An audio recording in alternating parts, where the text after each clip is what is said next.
Hey guys, and welcome.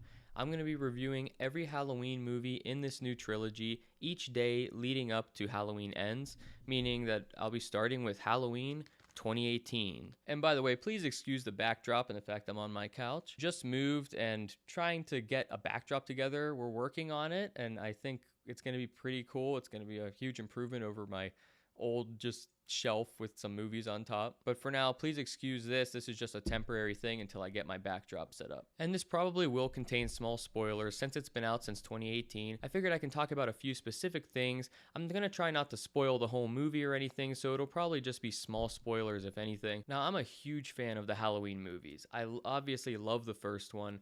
The others, there's a few in there that I really do like, and I've always liked it more than some of the other classic horror movies out there. For some reason, it feels more iconic to me, and I just always gravitate towards that, even though I feel like Nightmare on Elm Street is scarier to me. But for me, I really love Halloween, so I went into this with a lot of expectations, and I was scared. I think when they create a sequel reboot for something that you really love, you kind of go in with a lot of trepidation, and you have your expectations really, really high. And I'm sure a lot of fans went into this kind of the same way that I did. But with all that said, I was pleasantly surprised by this movie. Now, obviously, there's a ton of issues I have with it.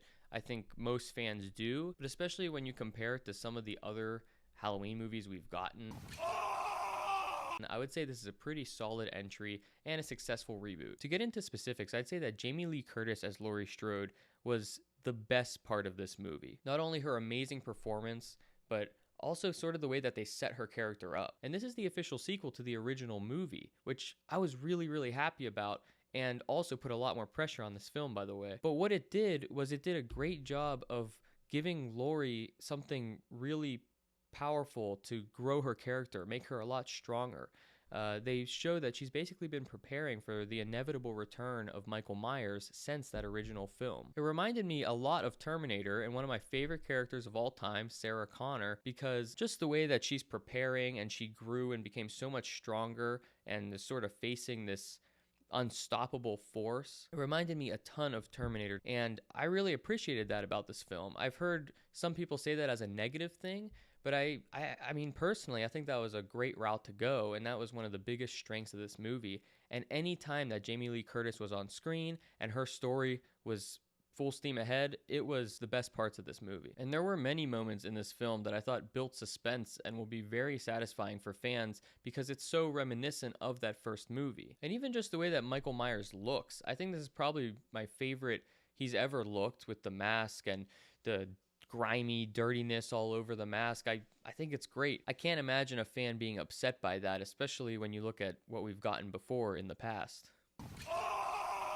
But despite all these moments of greatness and glimpses at what could have been a fantastic Halloween movie, it really ends up missing the mark. And it's that much more frustrating because it's almost one of my favorite Halloween movies, if not my second favorite. It's that close to getting there, but it can't quite reach it. And 90% of the reason for that is just the dialogue, and it's the dialogue outside of the scenes involving Jamie Lee Curtis's character. The dialogue was just really odd, and it took me out of the film, out of the suspenseful moment I was supposed to be in. And it sort of shifts the tone in a really weird direction. There's some lines, I don't even know how it got in this film. I guess looking back, it was an attempt at comedy, but at the time, it felt like almost just so bad you can't tell if they were trying to be funny or if they were being serious. I'm a doctor. Go inside.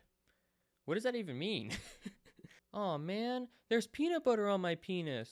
Yes, those are really lines in the film, and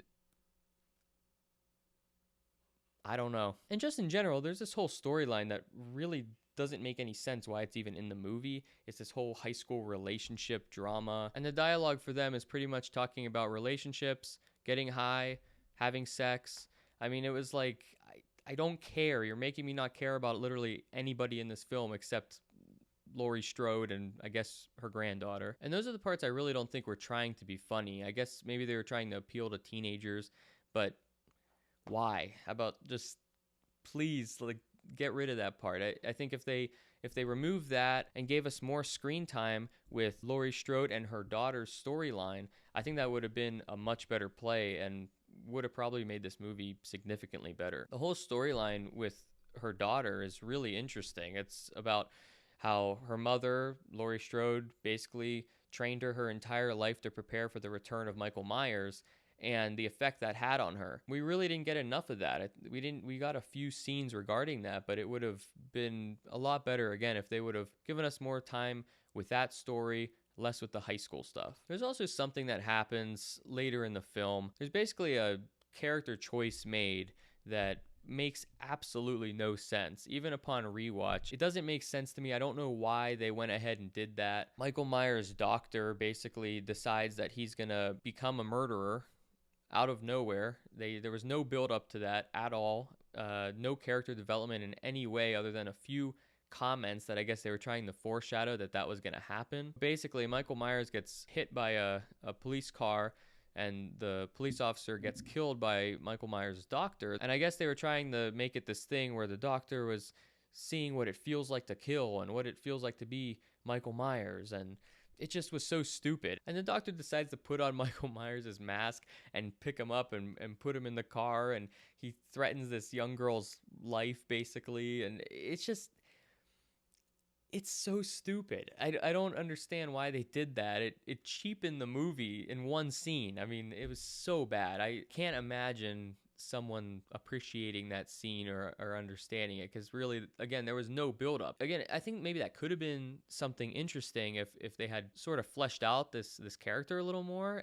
It was totally out of left field. But overall, despite its flaws, I do have a good time with this movie, and I think it successfully rebooted Halloween. And again, if anything, it gave Jamie Lee Curtis an opportunity to play this character again and really show her ability as an actress and deliver a fantastic performance, really reminiscent again to Terminator, and I really appreciated that. I thought it was a blast, and if you haven't seen it, I highly recommend checking it out, especially since the new movie's coming out. Guys, look forward to another Halloween review tomorrow for Halloween Kills, and then the following day I'll be reviewing Halloween Ends. Hopefully I get them uploaded each consecutive day. That's my goal. Thanks for watching. Let me know what you think about the Halloween 2018 reboot. Do you like it? Do you feel like it ruined the franchise? Do you feel like it's a successful sequel? Are you excited for the new movie coming out? Let me know. And let me know if you like this format of releasing a review each day, even with like the new Mission Impossible coming out or different franchises with their newest movie coming out. Thinking of just reviewing all the movies leading up to that release. So let me know if you like that idea. Anyway, thanks for watching. See ya.